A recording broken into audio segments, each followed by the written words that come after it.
मानहियो जान से छोड़बो नहीं आसान से मरलो पछीन के ले अइबो भगवान से।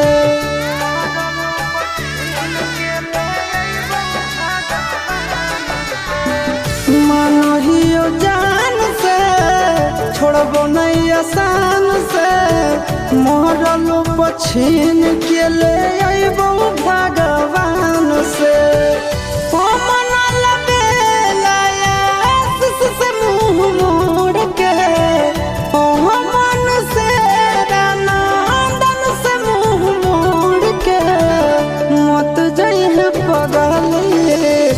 पगला के छोड़ के मत जाइए पगला के छोड़ के।